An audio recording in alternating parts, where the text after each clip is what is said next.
Hacemos una oración.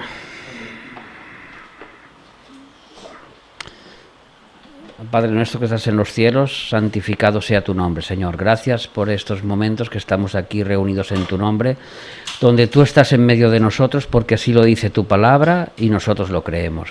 Gracias por la oportunidad que tú nos das de compartir de tus versículos, de cantarte a ti, Señor, de otorgarte toda la gloria y toda la honra, porque tú te lo mereces.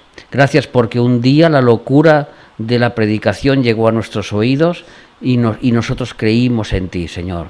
Ya sabemos que para el mundo es locura, pero para nosotros es salvación y poder de Dios. Gracias por tu cruz. Gracias, Señor. Padre, te queremos pedir por el mensaje de hoy, de que las palabras que tenga que decir que sean de tu Santo Espíritu, Señor, que me guíen a transmitir lo que tú has puesto en mi corazón, Señor. Que la palabra caiga en buena tierra, Padre, los que estamos aquí y los que lo van a oír desde fuera. Que caiga en buena tierra y que dé frutos a 100 por 1, Padre. Y como siempre te pido, porque tú eres un Dios gigantesco, la misma petición igual de grande, que tu palabra transforme los corazones. Eso no lo puede hacer ninguna palabra de hombre, solo las palabras que vienen de ti, que proceden de tu misma mente escrita en este libro llamada Santa Biblia, y que nosotros nos guiamos por ella. En el nombre de Jesús, amén, amén y amén. Yo soy el alimento sólido. Ir buscando Hebreos, capítulo 6.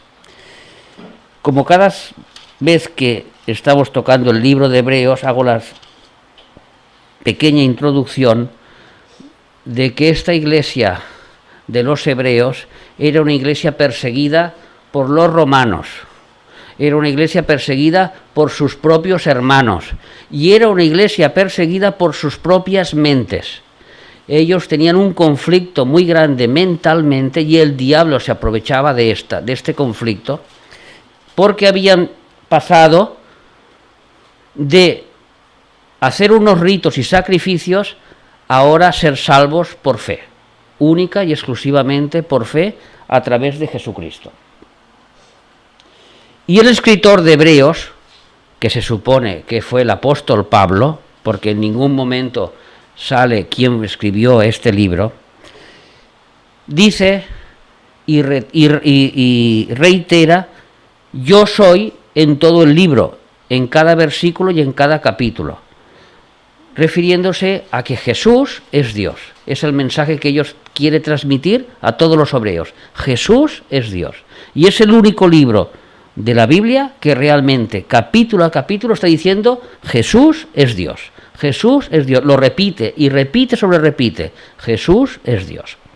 Y vamos a leer de los versículos del 1 al 3.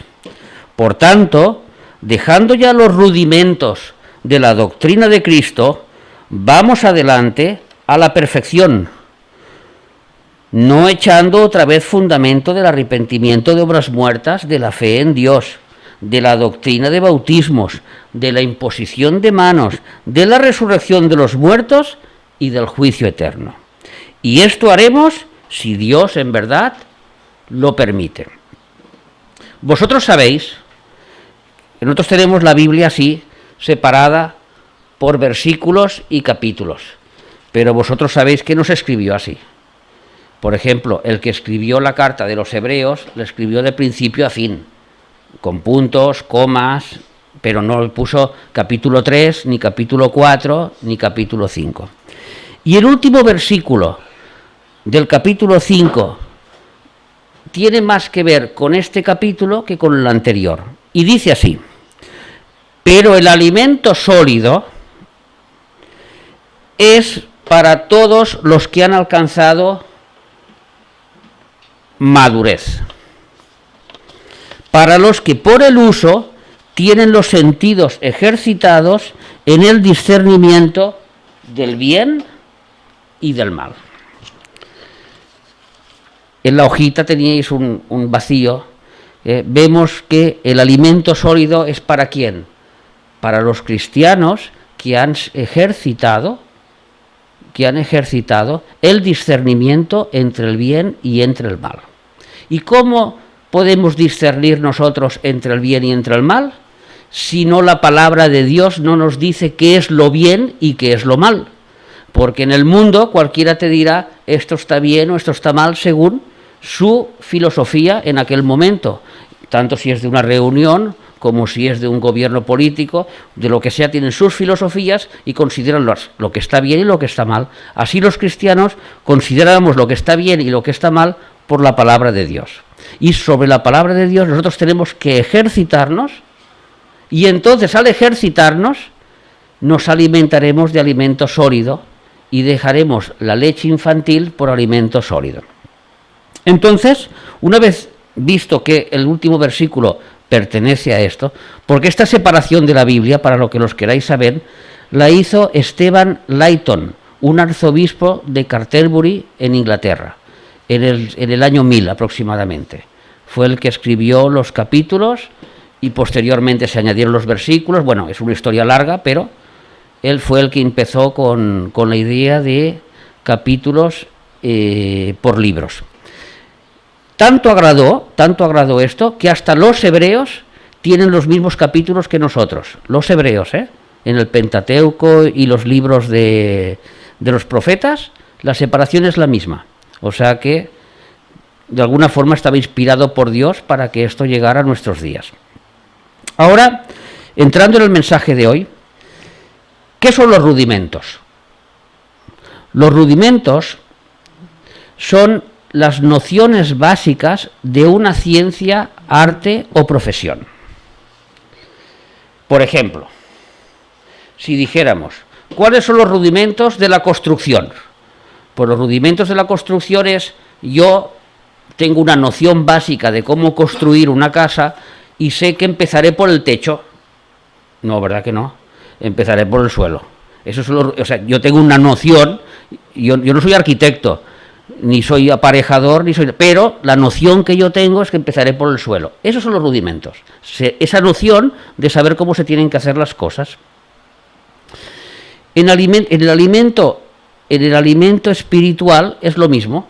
O sea, nosotros tenemos una noción de la salvación y tenemos una noción de las cosas. ¿Por qué? Porque el día que recibimos a Cristo, recibimos un mensaje.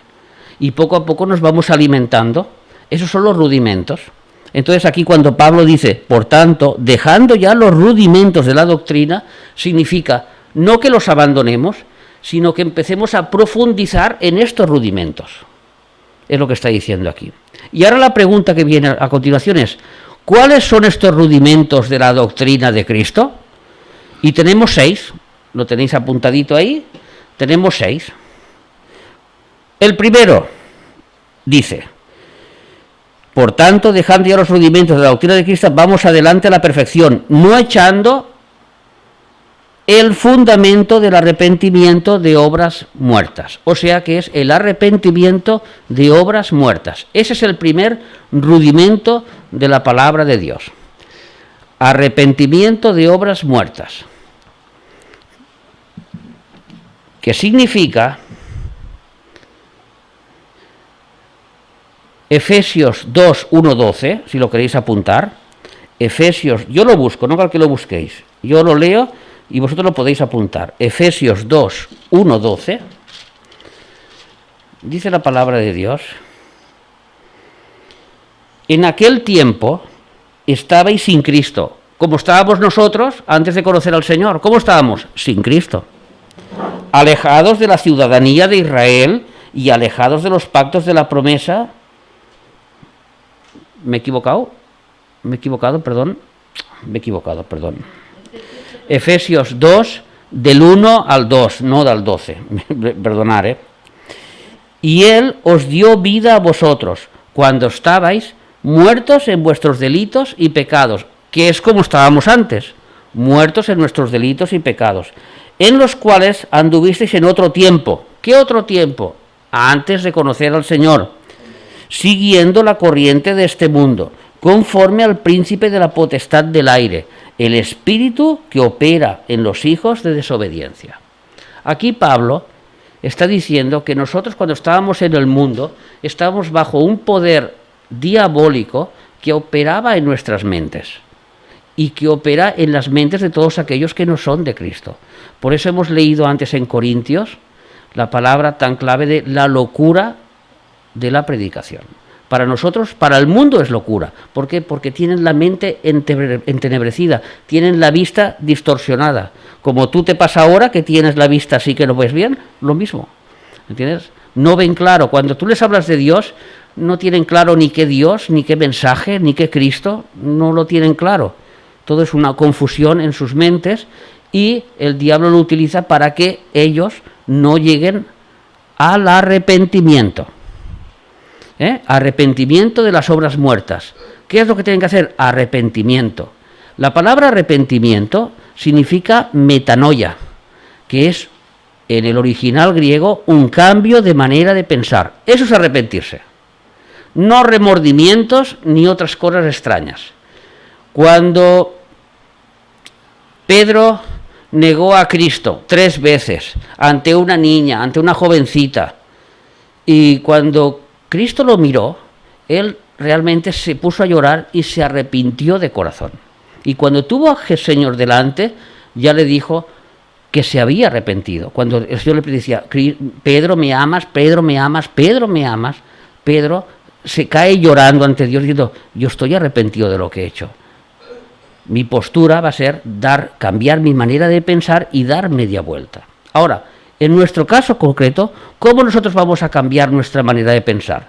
Si nosotros antes éramos ladrones o éramos jugadores, etcétera, pues lo tenemos en Romanos capítulo 12 y versículo 2, que dice, transformando nuestra manera de pensar.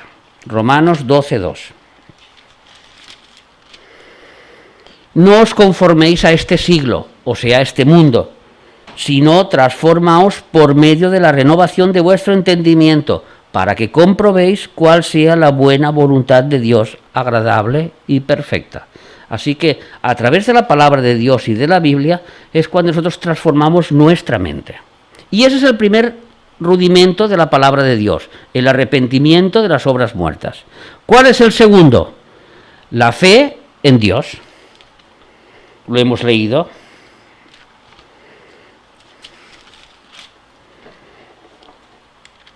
Lo hemos leído.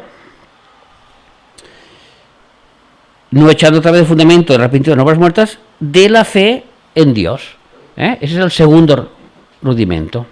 ¿Por qué dice por la fe? Porque dice en Efesios capítulo 2 y versículo 8, si lo queréis apuntar, Efesios 2, 8, ¿cómo somos salvos? Por gracia. Por gracia sois salvos, por medio de la fe. Por medio de la fe. O sea, que nosotros tenemos la salvación porque Él nos la ha regalado. Pero si nosotros no creemos, entonces el Señor ya puede darte un regalo que no nos sirve. Si dijimos el otro día el mismo ejemplo, si yo vengo con un regalo para darte un regalo, pero tú no lo aceptas, yo me quedo con el regalo. Yo te lo voy a dar, pero tú no lo aceptas. Esa es la fe, aceptar el regalo. Eso es lo que está diciendo aquí. Son los rudimentos. Eso es el principio, aceptar el regalo. ¿En qué fe? En Jesús. Juan 3:16. Todos los conocemos de memoria. Porque de tal manera amó Dios al mundo, que ¿qué hizo? Dios. Que dio. Ahora nosotros por fe lo aceptamos. Él lo dio, ahora nosotros lo aceptamos. Esos son el rudimento de la fe. Y por último, cuando nosotros ya Él lo dio y nosotros lo aceptamos, ¿qué dice en Juan 1:12? A todos los que le aceptaron, les dio potestad de ser hijos de Dios. Y entonces ya somos hijos de Dios. ¿Lo veis? Esos son los rudimentos de la fe. Seguimos. Punto 3. ¿Cuál es el tercer rudimento? Los bautismos. En plural. Bautismos en plural, porque hay 2 bautismos, no nos olvidemos. El primero es en agua. Mateo 28, 19. Cuando Jesús, antes de subir al cielo, ¿qué les dijo a los discípulos? Id y predicad el evangelio a toda criatura, haced discípulos y en el nombre del Padre, del Hijo y del Espíritu Santo. La palabra bautismo es sumersión. Sumersión, esa es la palabra. Y estamos hablando del bautismo en agua. No salva el bautismo en agua. Tú coges a un niño y lo sumerges en agua y por eso no va a ser salvo. Él es salvo porque es inocente cuando es un niño. Ahora, cuando él tenga conciencia del pecado y de él mismo, él tiene que aceptar a Cristo como su Señor y Salvador. Y entonces, en ese momento del arrepentimiento, de la gracia y de la fe, viene el segundo bautismo, el bautismo en el Espíritu Santo. Este bautismo es el bautismo de salvación. Romanos capítulo 6, del 1 al 4. Yo os he apuntado aquí 6 versículos que vendrán después sobre el bautismo del Espíritu Santo, para que no haya confusión, porque si cuando tengáis ocasión y escuchéis el mensaje a la iglesia que hace Jesús, a la iglesia de Pérgamo, donde en el Apocalipsis capítulo 2, la iglesia de Pérgamo era una iglesia casada con el mundo, donde habían entrado toda clase de idolatrías dentro de la iglesia, y entre unas de ellas, la más aberrante de todas, fue el misticismo, el gnosticismo, a través de la ofrenda que se le hacía, o del culto que se le hacía al dios Baco, que era el dios de la embriaguez, de la borrachera, y entonces representaba que todos los que llegaban a tener un contacto con aquel dios tenían que tener un contacto místico. Si no había un contacto místico, no servía de nada. Eso ha entrado hoy en las iglesias. Eso hoy ha entrado en las iglesias, donde hay iglesias que se le dice a una persona, tú eres salva, pero si no tienes el bautismo del Espíritu Santo, no estás completo, te falta algo. Eso es lo que están diciendo en muchas iglesias. Ahora, ¿qué dice la Biblia? Nosotros nos guiamos por lo que dice la Biblia. Vamos a ver lo que dice la Biblia con respecto a este bautismo del Espíritu Santo. Romanos 6, del 1 al 4. ¿Qué pues diremos? ¿Perseveraremos en el pecado para que la gracia abunde? O sea, ¿seguiremos pecando para que Dios nos siga perdonando? En ninguna manera. Porque los que hemos muerto al pecado, ¿cómo viviremos aún en él? ¿O no sabéis que todos los que hemos sido bautizados en Cristo Jesús hemos sido bautizados en su muerte? Porque somos sepultados juntamente con él para muerte, para el bautismo, a fin de que como Cristo resucitó de los muertos para gloria del Padre, así también nosotros andemos en vida eterna. ¿Qué está diciendo aquí? Aquí Pablo dice que hay un bautismo que nos salva. La pregunta que podemos hacer a todos los cristianos de todo el mundo es, ¿el bautismo de aguas te salva? ¿Y qué dice la Biblia? ¿Cómo eres salvo? Hemos dicho los rudimentos. Primero, el arrepentimiento. Segundo, la gracia y la fe en Dios. Y entonces eres salvo. Y entonces te da poder. Entonces, ¿el bautismo cuál es? Creer en el Señor Jesucristo. Y ahí viene cuando en ese preciso momento el Espíritu Santo entra a morar dentro de ti. Ese es el bautismo del Espíritu Santo. No es otro, es ese. No es una experiencia mística, agnóstica, que nos han hecho creer muchos años, que se ha introducido en la Iglesia para engañar a los cristianos, porque si no hay esa experiencia mística, pues el contacto con Dios no es tan real, y eso es totalmente falso. Nosotros vivimos por fe y no por vista, dice la Biblia. Nosotros creemos por fe y no por vista, ni por sentimientos. Los que creen por sentimientos no se guían por la fe. ¿Y qué dice la Biblia? Que sin fe es imposible agradar a Dios. ¿Vale? Entonces, primer punto, si lo queréis apuntar. Gálatas 3:14. Recibimos el Espíritu Santo por fe. Gálatas 3:14. ¿Qué dice en Gálatas 3:14?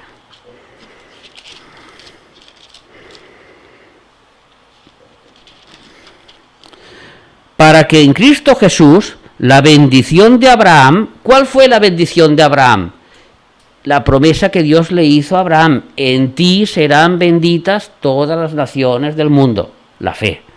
Alcanzase a los gentiles, a fin de que por la fe, ¿qué dice aquí? Recibiésemos la promesa del Espíritu. ¿Lo veis? No viene por imponer las manos el Espíritu Santo, viene por la fe creer en Jesús. Eso está claro, eso es lo que está diciendo aquí. Punto 2. Una vez hemos recibido por la fe, somos sellados por el Espíritu Santo. Efesios 14 no existe. Efesios 4, 14 pone aquí, ¿no? no existe. Me he confundido. Lo siento. Cuando somos sellados por el Espíritu Santo,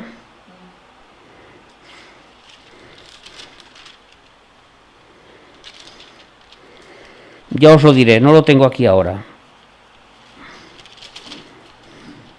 Pero hay un versículo donde lo dice claro. Pues me he equivocado, he puesto 14, no es 14.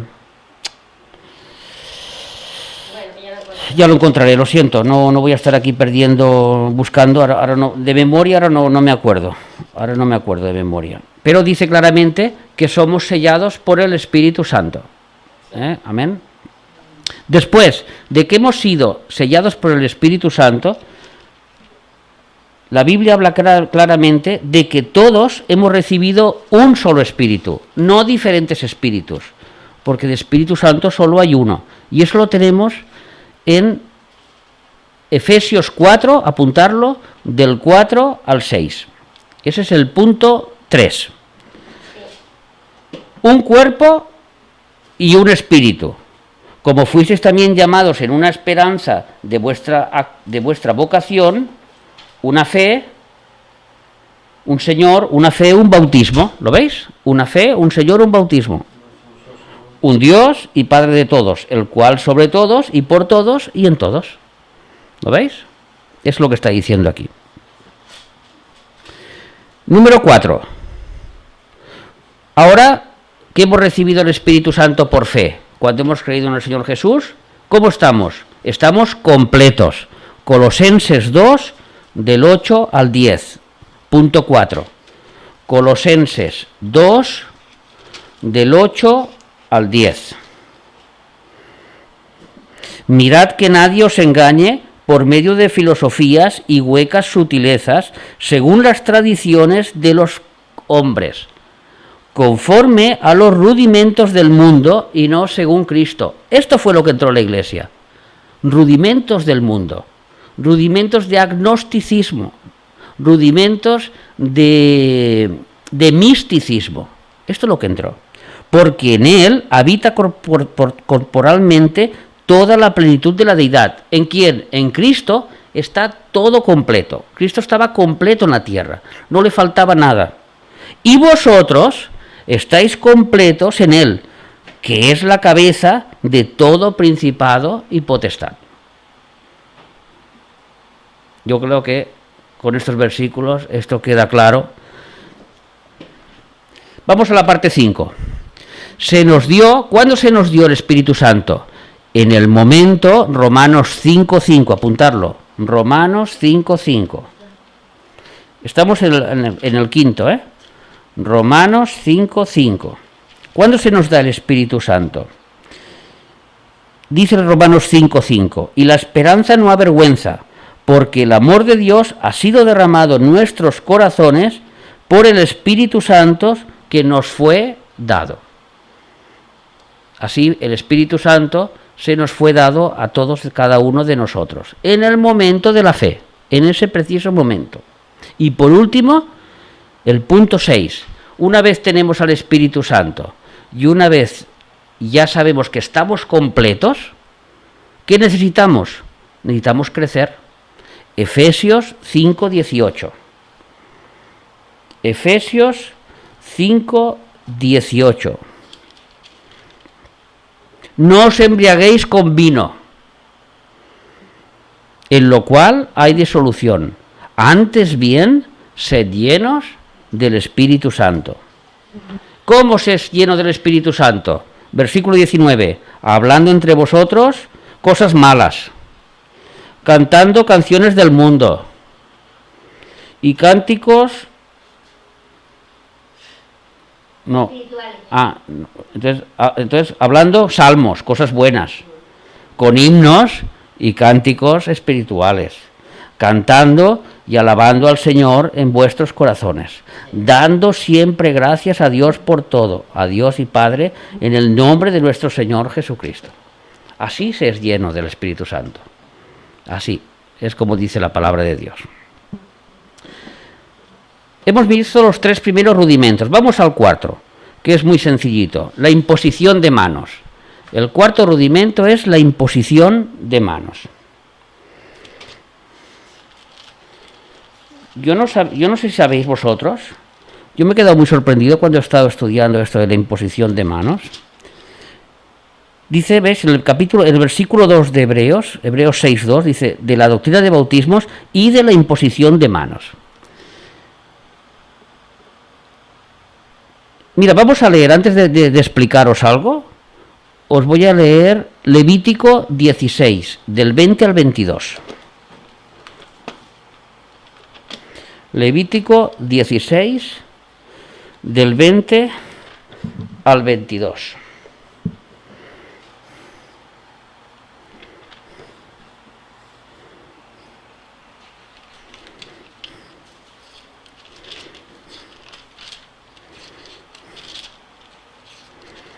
Dice, hablando sobre la expiación del pueblo, y aquel macho cabrío llevará sobre ti todas las iniquidades de ellos a la tierra inhabitada, un macho cabrío, y dejará ir al macho cabrío por el desierto. ¿Lo he dicho bien? ¿Dónde estoy? Perdonad. Levítico 16, 20. Del 20, me he equivocado, perdonad. Cuando hubiese acabado de expiar al santuario y el tabernáculo de reunión y el altar, hará traer el macho cabrío vivo. Vale. Y pondrá Aarón sus 2 manos sobre la cabeza del macho cabrío vivo y confesará sobre él todas las iniquidades de los hijos de Israel, todas sus rebeliones y todos sus pecados, poniéndolas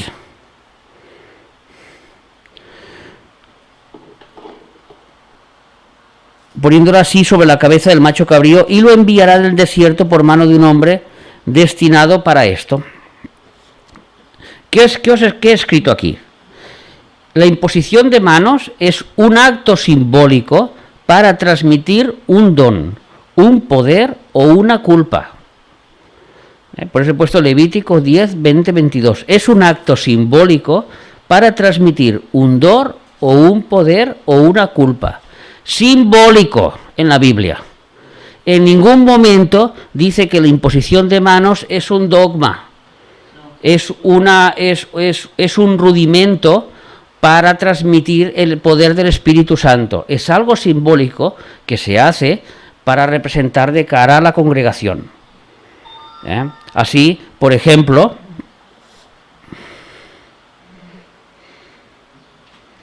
eso es en el Antiguo Testamento. Y en el Nuevo Testamento, por eso he dicho, es un sinónimo de bendición. Marcos 10, 16, cuando Jesús ponía las manos sobre los niños para bendecirlos. No quiere decir que a aquellos niños le fuera bien toda la vida porque les puso las manos. Él estaba transmitiendo simbólicamente una bendición a aquellos niños. Por eso los padres traían a los niños para que tocaran a Jesús, para transmitirles una bendición. Muchos milagros, dones espirituales en el Nuevo Testamento, a través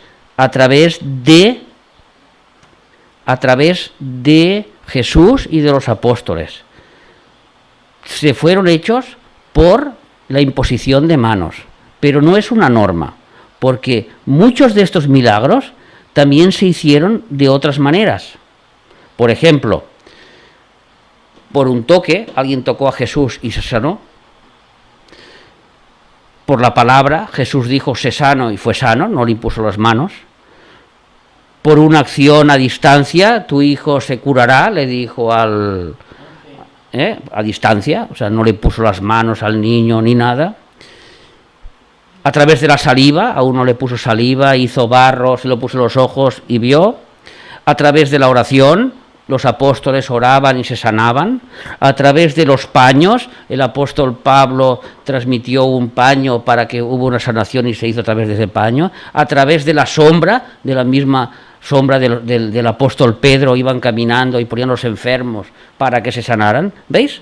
Todo eso son milagros, son cosas sobrenaturales que el Espíritu Santo ha hecho y no necesitaba la imposición de manos, y menos para transmitir el Espíritu Santo. Cuando el Espíritu Santo, ya por eso ha quedado claro en el bautismo, en los bautismos, que se transmite o se recibe por la fe, única y exclusivamente. Así que la imposición de manos es un acto simbólico.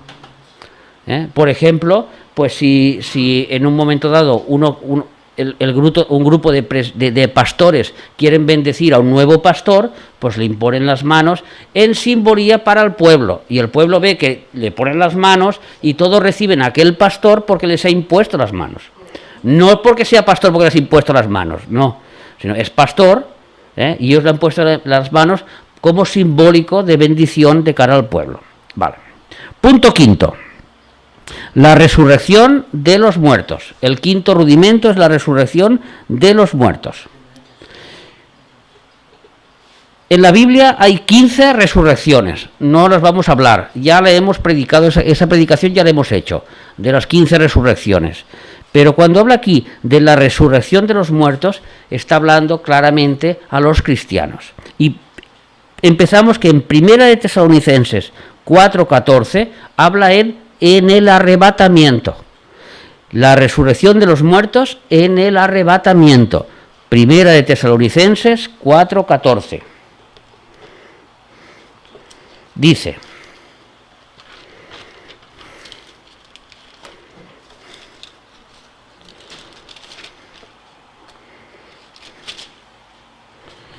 porque si creemos que Jesús murió y resucitó, así también traerá Dios con Jesús a los que durmieron en él. Por lo cual os decimos esto en palabra del Señor, que nosotros que vivimos, que habremos quedado hasta la venida del Señor, no precederemos a los que durmieron. Porque el Señor mismo, con voz de mando, con voz de arcángel y con trompeta de Dios, descenderá del cielo, y los muertos en Cristo, versículo 16, y los muertos en Cristo resucitarán primero. O sea que dentro de los rudimentos cristianos está el arrebatamiento, la resurrección de los muertos, primero en el arrebatamiento. Y por último, todos van a resucitar, buenos y malos. Juan capítulo 5, del 28 al 29. Todos van a resucitar, buenos y malos. Juan capítulo 5, del 8 al 29. No os maravilléis de esto, porque vendrá la hora cuando todos los que están en los sepulcros, ya que el Destripador, Hitler, Franco, el Papa Francisco XXIV, el mormón no sé quién, saldrán a resurrección de vida, todos.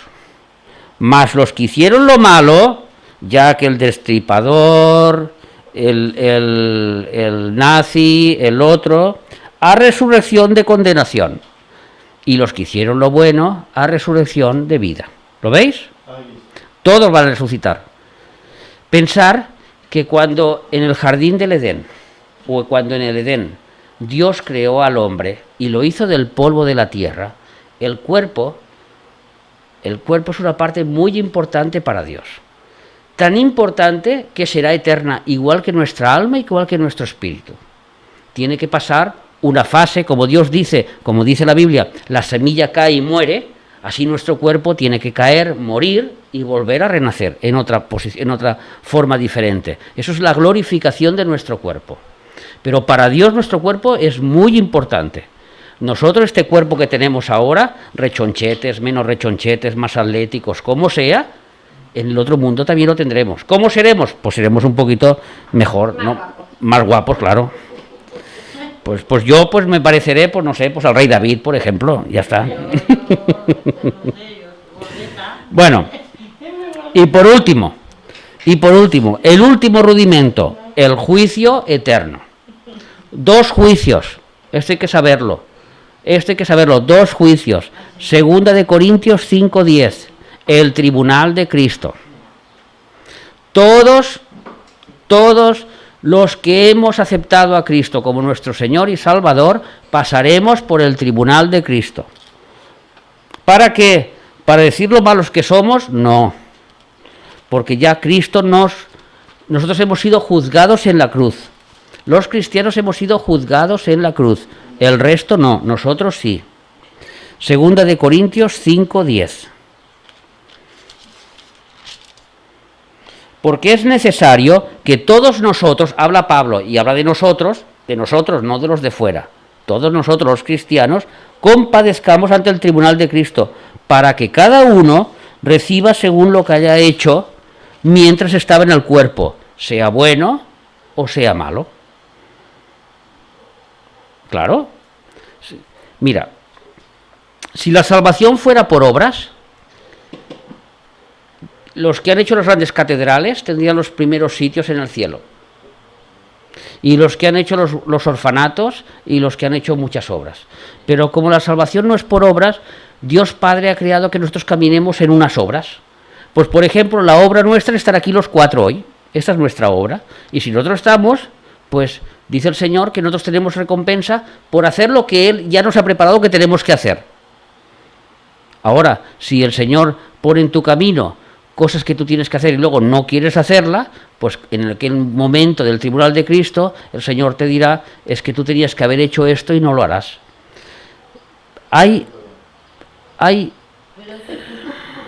Y por lo malo, y por lo que has hecho, no solo son las obras, no por todo, bueno y malo, no solo lo malo, y lo bueno.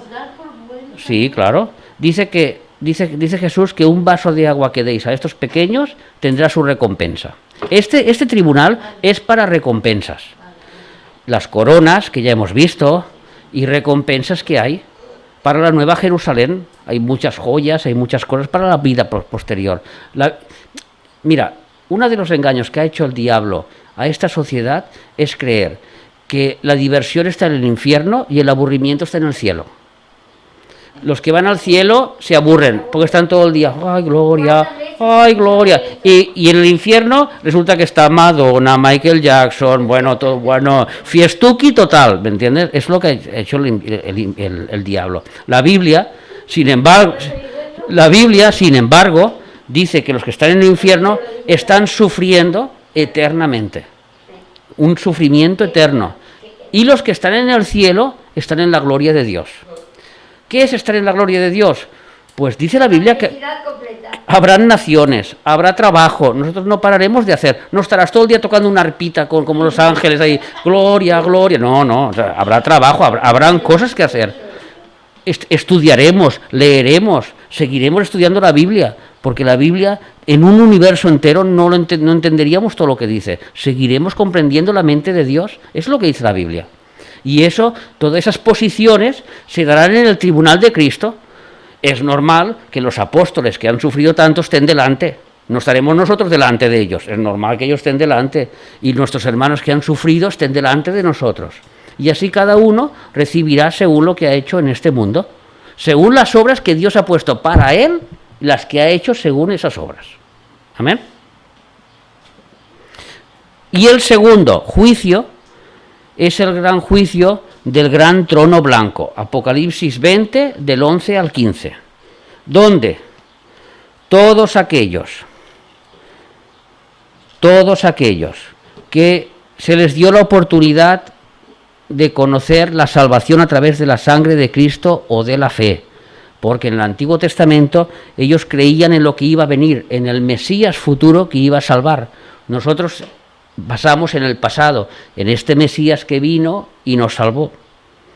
Amén. Entonces, todos los que no han aceptado esta salvación son los que se van al lago de fuego.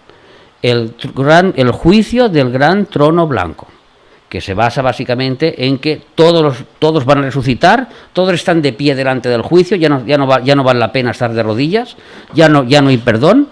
Ahora ese Dios de amor es un Dios justo que tiene que pagar a los buenos y a los malos, porque si no, no sería justo. Porque entonces, igual que cuántos hacen mal ¿Cuántos defraudan, roban y se salvan en este mundo? Y se creen que nunca más van a ser castigados. Sin embargo, serán castigados allá. Y su castigo será más tremendo que el de aquí. Igualmente que en el gran tribunal de Cristo hay dones o hay posiciones para cada cristiano, en el infierno también hay posiciones de sufrimientos. Unos sufrirán más que otros. Yo no sé, Hitler, cuánto tendrás que sufrir después de la masacre que hizo y de las barbaridades que hizo, pero seguramente que sufrirá mucho más que otros, que su pecado ha sido diferente. Claro, ahí está, ¿ves? Eso es lo que dice la Biblia. Porque al Señor le gusta tenerlo todo en orden. Claro, Dios es Dios de orden. Claro. Muy en orden. Y le das grados. claro. Por eso son... Grados, segundo grado, tercer grado. ¿Habéis entendido bien los rudimentos? Los 6 rudimentos de la fe cristiana. Ahora, ¿qué dice el versículo 3? Por último. Dice, y esto haremos si en verdad lo permite, nada más. Esto haremos si en verdad lo permite, se está refiriendo a Pablo, de que en estos rudimentos profundizaremos si Dios lo permite. No que los dejaremos aparte, sino que profundizaremos, y cada vez más y más y más. Tenemos que profundizar en el arrepentimiento, en la fe, en los bautismos, en la imposición de manos, en la resurrección de los muertos y en el juicio. Y eso es lo que es. Y básicamente la Biblia o el cristianismo se basa en esto, en estos rudimentos de la fe. Porque si no hay arrepentimiento, no hay salvación. Si no hay fe en Dios, la gracia no sirve de nada. Si no hay un bautismo, si el Espíritu Santo no entra en ti, cuando venga el Señor, aquí te has quedado. Perdón. Si no hay un testimonio, que es la imposición de manos, un testimonio hacia los demás, tampoco sirve de nada. Si somos cristianos de la secreta, no sirve para nadie eso, ¿me entiendes? Y si no hay una resurrección de muertos, ¿cuál es nuestra fe? Si luego de esta vida no tendremos vida. Y por último, si no seremos recompensados nosotros a bien y los malos a mal, pues sería un Dios muy injusto. ¿Lo veis? ¿Amén? Amén. ¿Hacemos una oración? Padre nuestro, gracias porque tu palabra es tan clara y concisa. Y todo queda escrito para que nosotros aprendamos de todo lo que tú has dejado para nosotros.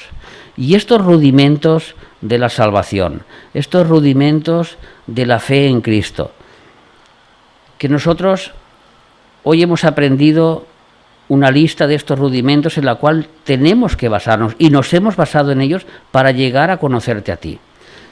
Pero tenemos que profundizar más en ellos. Y queremos, Señor, de que tú nos ayudes a encontrar las profundidades escondidas en la Biblia. Porque ahí es donde nosotros nos alimentamos de esa comida sólida, como tú dices en el versículo 14. Que el alimento sólido es para los que han alcanzado madurez.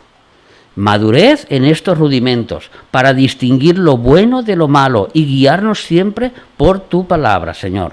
Gracias por los que hemos estado aquí, gracias por los que nos van a escuchar, que tú los bendigas, y por nuestros hermanos que no han podido venir, que tú los guardes y los protejas y nos cuides hasta la semana que viene. En el nombre de Jesús, amén, amén, amén. Y amén. Amén. Amén.